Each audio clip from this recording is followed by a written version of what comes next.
Hello my प्यारे students, कैसे हैं आप। आशा करता हूँ बिल्कुल आप ठीक होंगे और आपके जो परिवार है परिवार में भी सब ठीक होंगे। बहुत लंबा समय हो गया हम आपके लिए वीडियो नहीं बना पाए, इसके लिए मैं माफ़ी चाहता हूँ। और अब आगे लगातार वीडियो आपको हम डालते रहेंगे।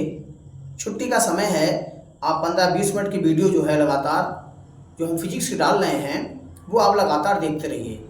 और आप जो है हमारा लगातार सहयोग कर रहे हैं, आप जो है चैनल को सब्सक्राइब कर रहे हैं, शेयर भी कर रहे हैं, हमें पता लगता है इस चीज़ के लिए। और इसी तरह से लोगों की आप हेल्प करते रहिए फ्री ऑफ कॉस्ट। ये आपको चैनल हिंदी मीडियम का बहुत अच्छा प्लेटफार्म है। जो भी स्टूडेंट्स या उनके रिलेटिव्स या उनके गार्जियन जो देख रहे हैं या हमारे दोस्त जो देखते हैं इस वीडियो को, तो आपके संपर्क में जो भी स्टूडेंट्स 10th क्लास के हैं और 10th का भी के साथ साथ हम 12th फिजिक्स भी पढ़ा रहे हैं, तो वो निश्चित रूप से इस चैनल को हमारा प्रमोट करते रहें और उनको जो है शेयर करते रहें, ताकि फ्री ऑफ कॉस्ट उनको जो है इस चैनल का लाभ मिल सके, अपने फिजिक्स की पढ़ाई का लाभ मिल सके। तो डियर स्टूडेंट्स, हमने आपको चैप्टर जो सेकंड चल रहा है इसका फिजिक्स का, मानव नेत्र और रंग बिरंगा संसार, उसका हमने जो है आपको नेत्र के विषय में सारा कुछ बताया, बारे में बताया उसकी। और साथ ही हमने नेत्र की समंजन क्षमता, निकट बिंदु, दूर बिंदु और स्पष्ट दृष्टि की न्यूनतम दूरी और दृष्टि विस्तार की बहुत अच्छी इंपॉर्टेंट परिभाषाएं हमने आपको लिखाई।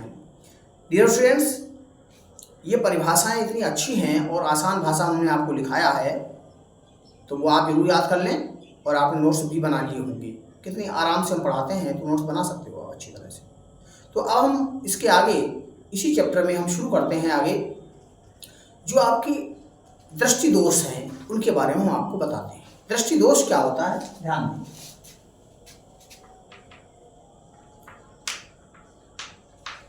दृष्टि दोष, दोष का मतलब आप समझ जाते हैं अच्छी तरह से। दोष का मतलब होता है कमी होना हमारी दृष्टि में, यानी कि आईसाइट जो होती है। हमें जो है वस्तुओं को या व्यक्तियों को क्या है, वस्तुएं दिखाई देना बंद हो जाती हैं, अथवा जो वस्तुएं हैं स्पष्ट दिखाई नहीं देती हैं, धुंधली दिखाई देती हैं। तो हम क्या करते हैं, हमें पता लग जाता है कि हमारी आंख में कुछ कमी आ गई है, दोष आ गया है।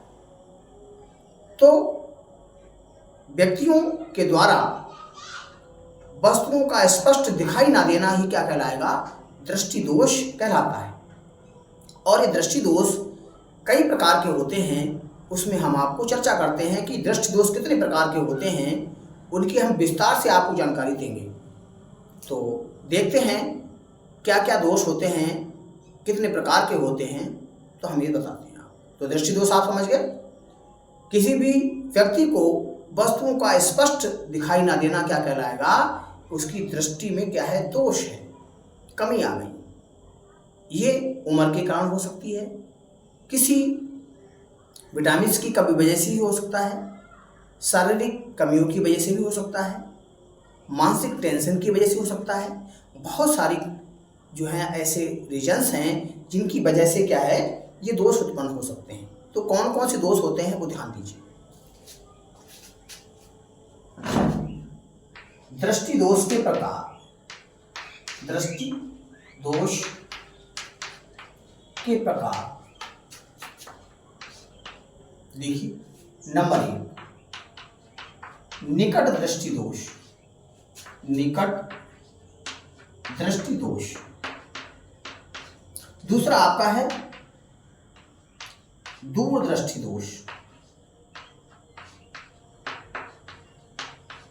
तीसरा आपका है जरा दूरदर्शिता या जरा दूरदृष्टिता, जरा दूरदर्शिता का दोष है, या जरा दूरदृष्टिता का दोष है। इसके बाद में होता है आपका अविंदुकता, अविंदुकता। 5वां नंबर है आपका वर्णांधता, वर्णांधता या वर्णाधार दोष, वर्णाधार दोष। ठीक है, तो अब आप समझ गए यहां पे कितने प्रकार के दोष हो गए आपके। देखिए, निकट दृष्टि दोष, दूरदृष्टि दोष, जरा दूरदर्शिता या जरा दूरदर्शिता, दूरदर्शिता का दोष, आविदिकता का दोष, वर्णांधता या वर्णाधार दोष। ये 5 प्रकार के दोष आपके हैं, जिनमें निकट दृष्टि दोष, दूरदृष्टि दोष ये मोस्ट इंपॉर्टेंट हैं। पेपर में आपके इनमें से जरूर एक पूछा जाता है। हम आपको 5 दोष बताएंगे, साथ ही साथ निकट दृष्टि दोष, दूरदृष्टि दोष, जरा दूरदर्शिता, अविदिकता, वर्णांधता, ये जो दोष उत्पन्न होते हैं, क्यों उत्पन्न होते हैं, क्या इसका रीजन है, कारण बताएंगे, इसका निवारण भी बताएंगे कि कैसे दूर कर सकते हैं इसके लिए। तो सबसे पहले छात्रों इन दोषों को अपनी कॉपी पर लिख लिया अच्छी तरह से, और फिर हम आपको बातचीत करते हैं। लिखें,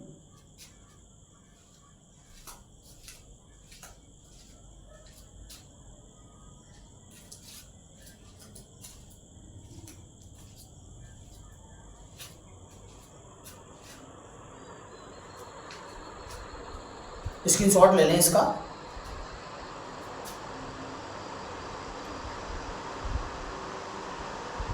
अब हम इसके आगे बात करते हैं। पहला दोष जो आपका निकट दृष्टि दोष है। निकट दृष्टि दोष क्या है ये हम आपको बता दें।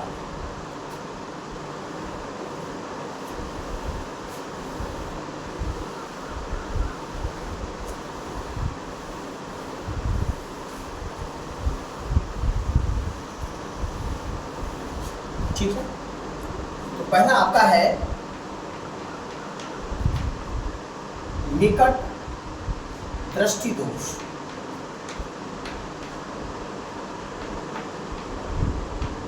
निकट दृष्टि दोष क्या होता है, इसकी परिभाषा क्या होती है। जो इसमें दोष होता है वही इसकी परिभाषा है, वही वस्तु अच्छी दिखाई देगी आपको। इसमें क्या है, निकट दृष्टि दोष है। इसका अर्थ ये हो गया, परिभाषा में क्या लिखेंगे, नेत्र का वह दोष जिसमें पास की वस्तु यानी निकट की वस्तु स्पष्ट दिखाई दे और दूर की वस्तु स्पष्ट दिखाई ना दे, उसे हम निकट दृष्टि दोष कहते हैं। इसकी परिभाषा यही है।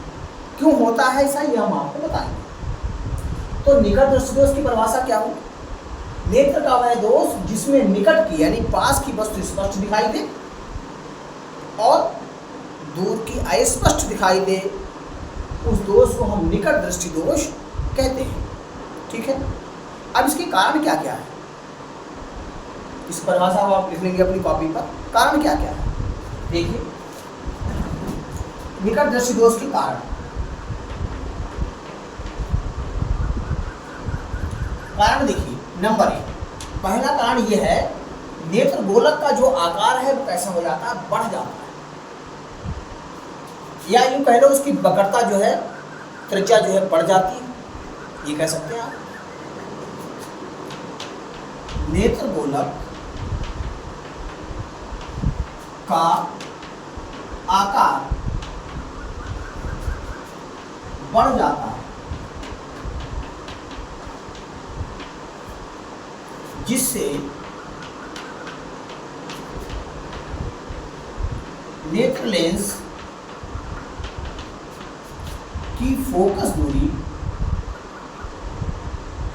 नेत्र लेंस की फोकस दूरी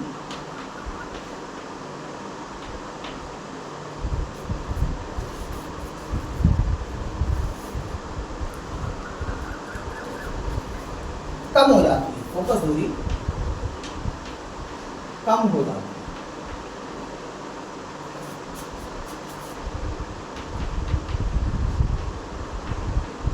ठीक होगा,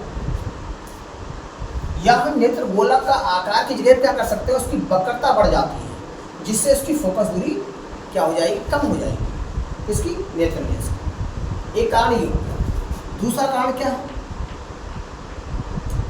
दूसरा कारण इसका ये होता है कि जो आपका रेटिना है और नेत्र लेंस है, इसके बीच की दूरी कैसी हो जाती है, बढ़ जाती है। ये भी इसका कारण है। इस कारण को आप लिख लें नंबर 1 करके। दूसरा कारण है रेटिना।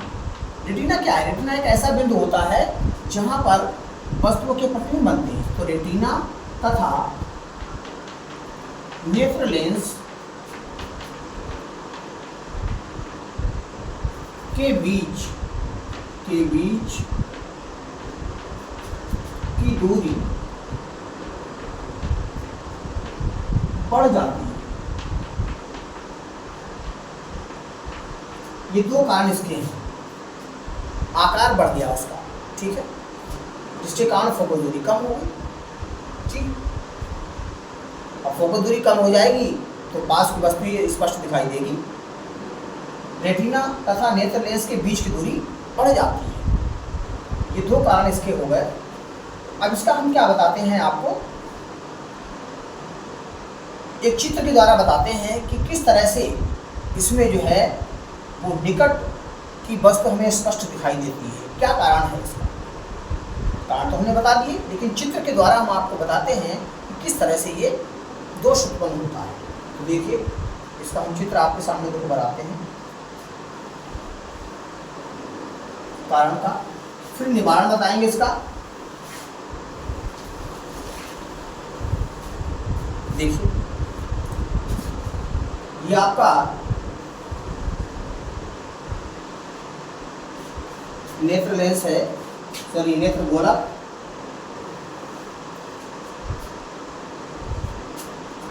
मैं आपको बताता हूं।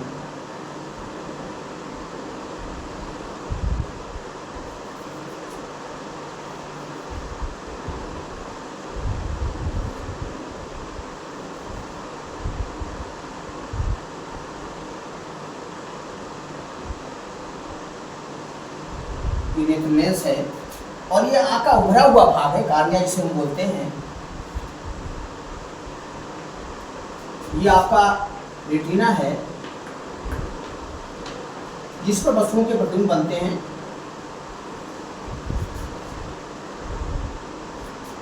वस्तु बहुत दूरी पर रखी हुई है, उससे समांतर किरणें इस तरह से आ रही हैं और आकर के इस लेंस में टकराती हैं और उत्तल लेंस होने की वजह से इन किरणों को इकट्ठा कर देता है। अर्थात ये रेटिना से पहले ही क्या है, यहाँ पर फोकस हो जाता है। ये आरडस भी दीजिए। अब आप देख रहे होंगे अच्छी तरह से, रेटिना आपका यहाँ है। पहले जो है आपका, जब आँख स्वस्थ होती है तो क्या होता है, ये रेटिना जो है यहाँ पर होता है। समझना अच्छी तरह से। जैसे मान लीजिए आँख आपकी स्वस्थ है, ठीक है, ये आँख आपकी स्वस्थ है।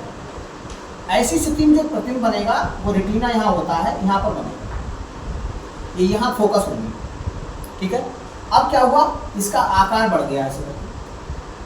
अब देख रहे हैं आप, आकार बढ़ गया तो यहाँ जो रेटिना था वो यहाँ चला गया।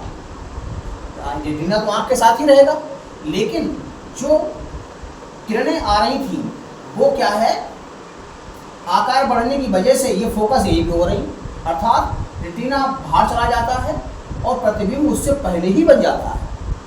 यानी कि रेटिना से पहले प्रतिबिंब बनने के कारण जो पास की वस्तु है वो हमें स्पष्ट दिखाई देती है। ये बात आप अच्छी तरह समझ गए, ठीक है। नेत्र गोलक का आकार बढ़ने से क्या होगा, रेटिना नेत्र लेंस से दूर चला जाता है और जो वस्तु से आने वाली प्रकाश की किरणें रेटिना से पहले ही फोकस हो जाती हैं, अर्थात प्रतिबिंब बनाती हैं, जिससे हमें पास की वस्तु स्पष्ट दिखाई देती है, ठीक है। ये बात आप समझ गए। अब इसका हम निवारण कैसे करते हैं? निकट दृष्टि दोष का निवारण करने के लिए हम क्या करते हैं, इस दोष से पीड़ित व्यक्ति यदि अवतल लेंस से बने चश्मे का प्रयोग करता है तो वस्तु से आने वाली प्रकाश की किरणें रेटिना पर फोकसित होती हैं, अर्थात वस्तु का जो प्रतिबिंब है वो लेंस के द्वारा रेटिना पर बनने लगता है और सभी वस्तुएं उसे स्पष्ट दिखाई देने लगती हैं। तो एक बार फिर समझ लें निवारण क्या होगा इसका, और उसका चित्र भी हम आपको बना के बताएंगे।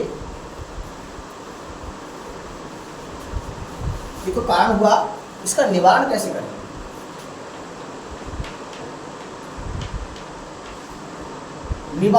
निवारण की जो लेंस हम उपयोग करेंगे चश्मे में लेंस कौन सा होगा आपका? अवतल लेंस।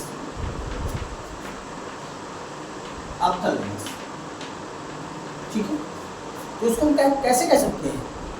इस दोष से पीड़ित व्यक्ति यदि अवतल लेंस से बने चश्मे का प्रयोग करता है तो सभी वस्तुओं के प्रतिबिंब रेटिना पर बनने लगते हैं और वो वस्तु अर्थात सभी वस्तुएं जो हैं उस व्यक्ति को स्पष्ट दिखाई देने लगती हैं।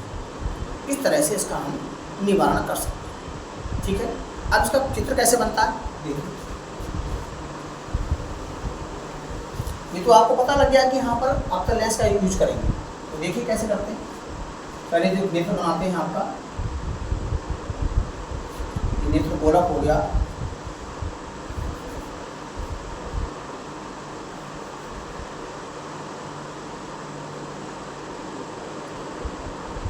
ये आपका नेत्र लेंस हो गया। क्या है? नेत्र लेंस। और ये लेंस जो होता है हमारी आंख में उत्तल लेंस होता है या द्विउत्तल लेंस कह सकते हैं, अभिसारी लेंस भी कह सकते हैं इसको। और रेटिना आपका यहाँ, ये क्या है आपका? रेटिना। ठीक, जहाँ पर वस्तु के प्रतिबिंब बनते हैं। अब हमने आपको बताया अभी कि इसमें हम अवतल लेंस का प्रयोग करेंगे। चश्मे में अवतल लेंस लगा हुआ है इस तरह से आपका। ठीक है, अब क्या होगा? प्रकाश की किरणें इस तरह से चलती हैं।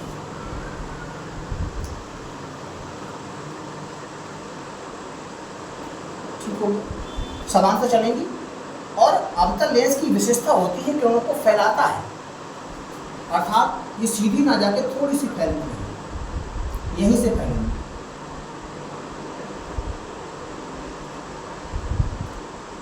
थोड़ी सी फैल जाती है। ठीक है, और जितनी ये फैलती हैं उसको हम पीछे क्या करते हैं? जहाँ पे ये मिलता है। ठीक है, अब जब ये लेंस उत्तल लेंस पे पड़ती है, अर्थात हमारे आँख के नेत्र लेंस पे पड़ती हैं, तो क्या करता है? उत्तल लेंस की विशेषता ये होती है किरणों को इकट्ठा करता है। वो कहाँ करेगा? रेटिना। इस तरह से जो वस्तु रखी हुई थी आँख के सामने, उसका प्रतिबिंब रेटिना पर बन जाता है और वस्तु हमें क्या करती है? स्पष्ट दिखाई देने लगती है। यह आपका फोकस पॉइंट हो गया। आपको पता है जब प्रकाश किरणें जो हैं अवतल लेंस पर समांतर आती हैं तो वो क्या करती हैं? फोकस से होकर जाती हैं, फिर अपवर्तित होती हैं। तो क्या हुआ? यहाँ से टकराने के बाद पहले फोकस से जाएंगी, फोकस से जाने के बाद फिर ये सीधी चली जाती हैं और कहाँ टकराती हैं? उत्तल लेंस पर, जिसके द्वारा क्या होता है? जो वस्तु अंत पर रखी थी, बहुत दूरी पर रखी थी, उसका प्रतिबिंब कहाँ? रेटिना पर बन जाता है। तो ये बात आप समझ लो। ठीक, और इस तरह से उस व्यक्ति का जो निकट दृष्टि दोष है वो हो जाता है। तो इस दोष को आप अच्छी तरह से तैयार कर लें, तो पेपर में जरूर आता है। स्क्रीनशॉट भी ले सकते हैं इसका। तो आज के लिए इतना ही काफ़ी। मिलते हैं नेक्स्ट वीडियो के साथ। Thank you very much. और चैनल को सब्सक्राइब करना और शेयर करना बिल्कुल ना भूलें। गर्मी का समय है, फिर भी जो है आप लगातार पढ़ाई करते रहें अगर आपको अच्छे नंबर लाने हैं।